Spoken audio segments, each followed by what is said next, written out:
मेरे प्रिय दर्शकों नमस्कार। प्रिय दर्शकों, ऋषि ज्योतिष में मैं आपका दिल से स्वागत करता हूं और आपको बहुत धन्यवाद देता हूं कि आप मेरे वीडियो बड़ी उत्सुकता से देख रहे हैं। आशा करता हूं आगे भी देखते रहेंगे।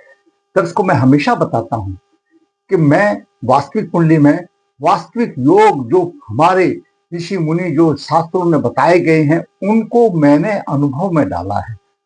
उन्हीं के ऊपर आपका मैं मार्गदर्शन करके आपके ज्ञान की वृद्धि करता हूं और हमेशा मैं आपसे आग्रह करता हूं, प्रार्थना करता हूं कि आपको अगर मेरा वीडियो अच्छा लगा, मैं इतनी मेहनत से बनाता हूं, तो लाइक अवश्य करें। 2 शब्द कमेंट्स में लिख दें ताकि मेरा मनोबल ऊंचा हो और मुझे ये तसल्ली हो कि मेरे दर्शकों को इसका कुछ लाभ मिल रहा है। आज हम बात करेंगे श्रापित योग। दर्शकों, श्रापित योग कुंडली के ये 12 भाव होते हैं, उनमें कहीं भी बन सकता है लगन के आधार पर। शापित योग को पिशाच योग भी कहा गया है। शापित योग कब बनता है? जब शनि और राहु की युति हो और शनि पर राहु का प्रभाव हो किसी तरह से दृष्टि द्वारा, तो शापित योग बनता है। इसके कई कारण होते हैं विशेष भाव के अनुसार से, लेकिन सबसे बड़ा कारण तो यह है कि पूर्व जन्म के अशुभ कर्मों का फल, आपके कर्मों के प्रतिफल के आधार पर आपका आता है।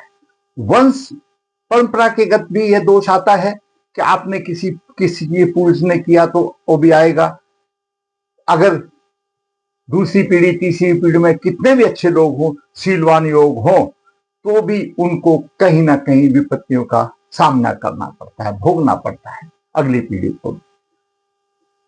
ऐसा हमारा ज्योतिष के विद्वानों को मानना है कि इसका प्रभाव 7 वर्ष तक रहता है, 7 पीढ़ियों तक रहता है। 7 वर्ष नहीं, 7 पीढ़ियों तक आता है।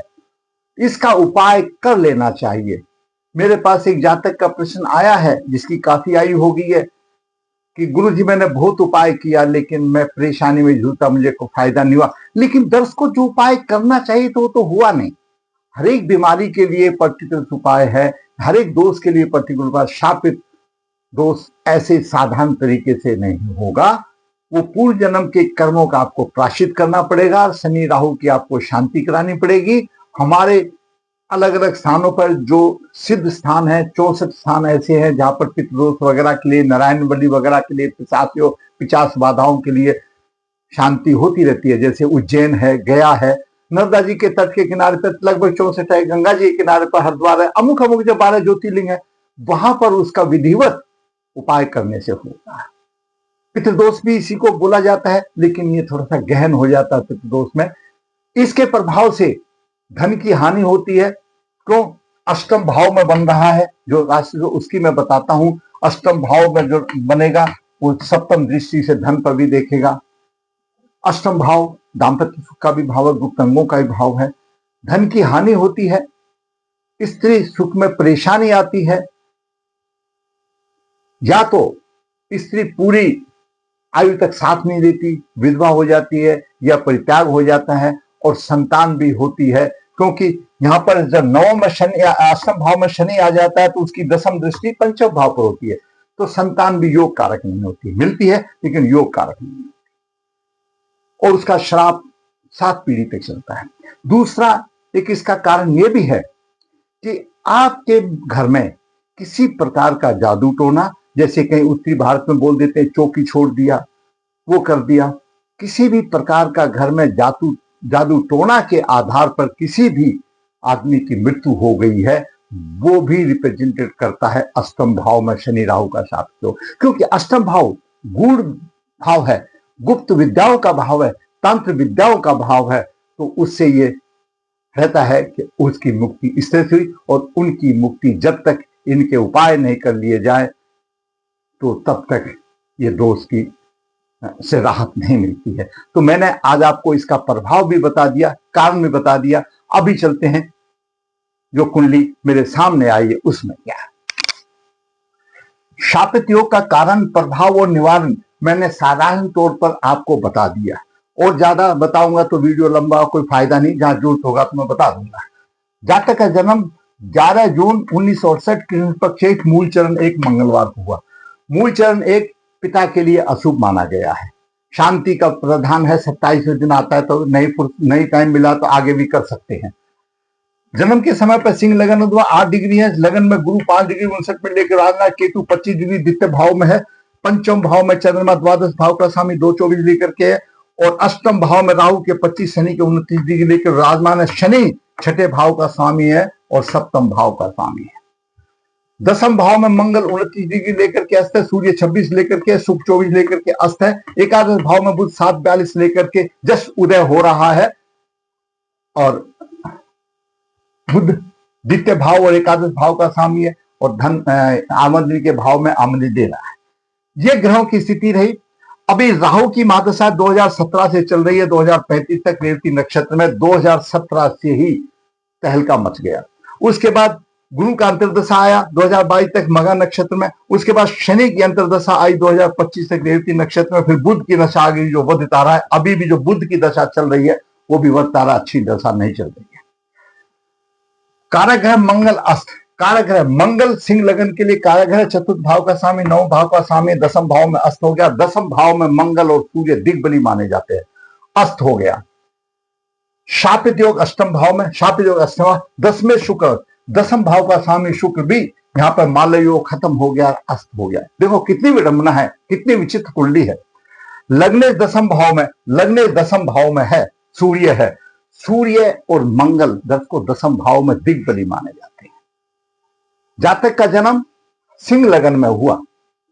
सिंह लगन के जातक वैसे ही शरीर से मजबूत होते हैं, स्वभाव उग्र और थोड़ा सा गंभीर भी होता है, लेकिन ये किसी भी परिस्थिति में अपने आप को ढाल लेते हैं। इनको कोई परेशानी नहीं होती, अनुशासन प्रिय होते हैं। अगर सर्विस में होते हैं तो अपने उच्च अधिकारियों का हमेशा आज्ञा का अनुसरण करते हैं। इनमें शासन करने के लिए अद्भुत कला है। क्यों? सूर्य तो स्वयं राजा है। सूर्य आत्मा का कारक है, पिता का कारक है, स्वयं प्रशासन का कारक है। तो और दसम भाव में हो जब कोई भी लग्नेश हो, और वो तो सूर्य तो दिग्बली है, तो माता पिता का भक्त होगा, उसको सम्मान मिलेगा और हर काम को वो सोच विचार कर करने वाला होगा, आनंद में जीवन व्यतीत करेगा, किसी प्रकार की परेशानी नहीं होगी। ऐसा शास्त्रों का वर्णन का वचन है।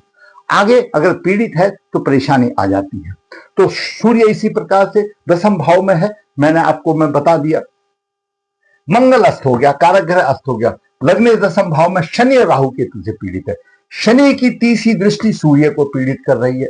वो अलग बात है कि भाई शुक्र को पीड़ित करिए, मंगल को पीड़ित करिए, मैंने उसको बखान नहीं किया, वो तो अस्त ही है।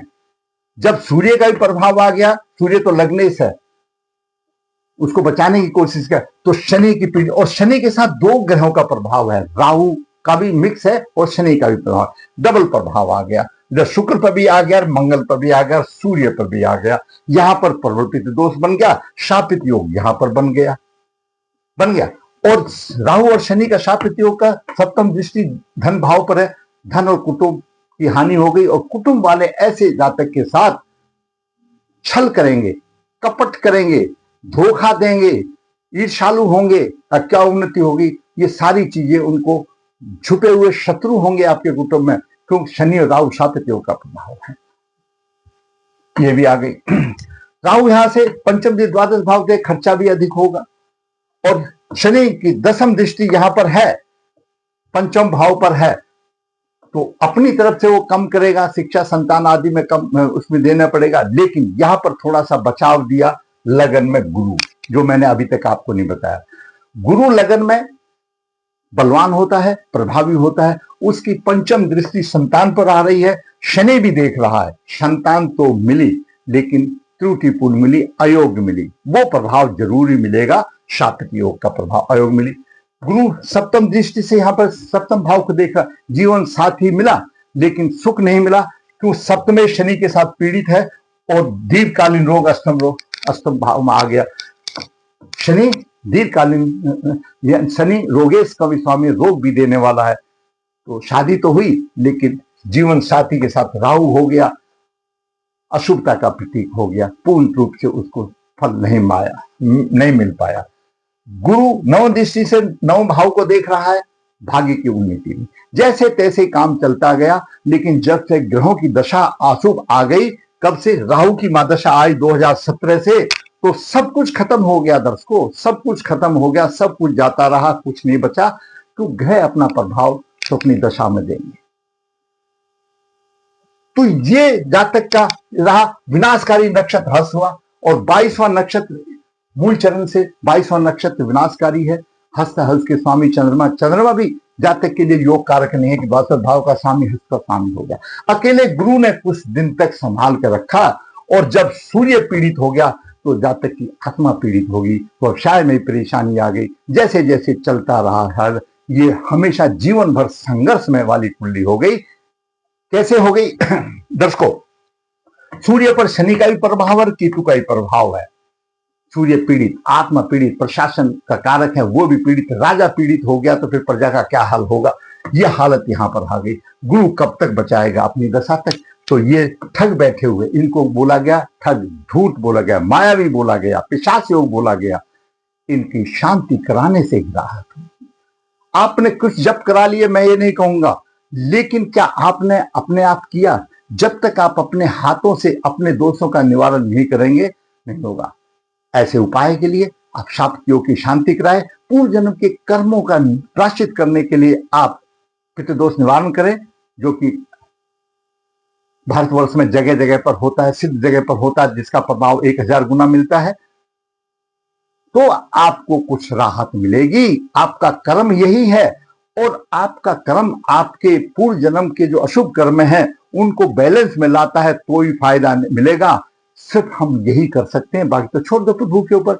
फल तो प्रभु ने देना है, हम तो उपाय करना है। तो कम से कम ये तो कीजिए। ये जातक ने किया नहीं, और अब इस समय मेरा वीडियो देखा तो गुरुजी ऐसा किसी ने नहीं बताया, हमने उसको सब बताया, और फिर आपको भी सोचा हम बता दें, आपका भी मार्गदर्शन हो।